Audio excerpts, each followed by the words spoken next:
and an at random team. It was the janitor, the coffee lady, it was a student, just at random from the corridor. And they played 3 days of simulation, 3 times, so in total 9 times. And you, or 9 days.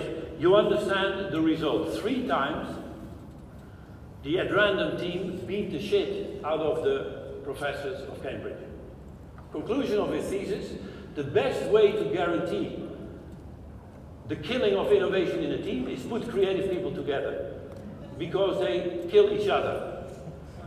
Positive side, he started with 7, now it's 9. You need 9 roles, and they have dilemmas between them, to have a creative team. May I ask, who of you, if you're talking about diversity, is measuring the diversity of team roles when you hire people?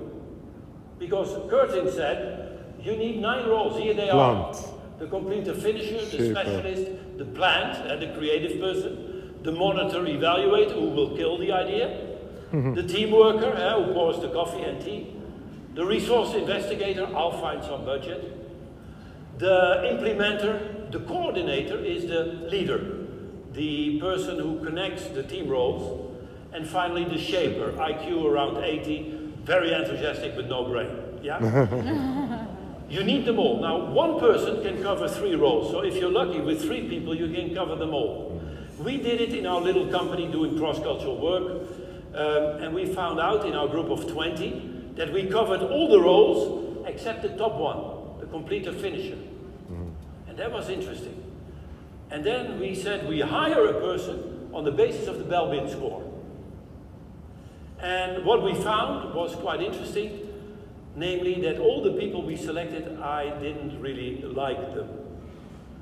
Because completer finishers are really irritating people. You give them an article, obviously a great article, at least in my own mind, and 3 weeks later they come back and say, I found 3 typos. Yeah. Who cares? We hired one person that I didn't like. No, in fact, I hated him. Oh my God. But I said, let's try. Gee, after 1 year, I even started liking him. He made a huge difference in our organization. So my question to you, many of you are sitting here, our organization needs to get more innovative. What do you do on the creative individual? And what do you do to measure the team? The wonderful, let's say, team roles diversity? And there are hardly any hands coming up. This costs you, I guess, €5 per person. If you have a team, by the way, I believe in teams. Margaret Mead, one of the most famous anthropologists, once said, I've never seen anything of value coming out of humanity that didn't start in a team. If there is any change lever you want to pull, start in your own team, right? And diagnose, diagnose, diagnose, okay? In recruitment and the existing team, okay? Now, there are dilemmas. I don't know in innovation if you use the stage gate process, 5 stages.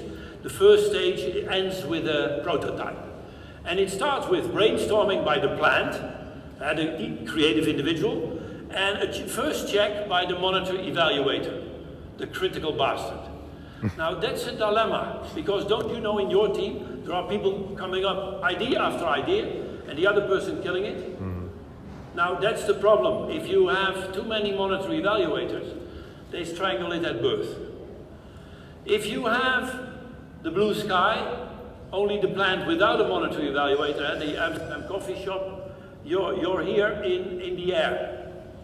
It doesn't work either. Is there a way to create this, to realize ideas through critical oxygen, the reconciliation, if you like, constructive dialogue? There was work by Professor De Bruyne. He's a professor in Belgium, as you know, the only professor in Belgium. And Professor De Bruyne did research on how to increase innovation in a team. And he used a lot from synectics, look it up, synectics.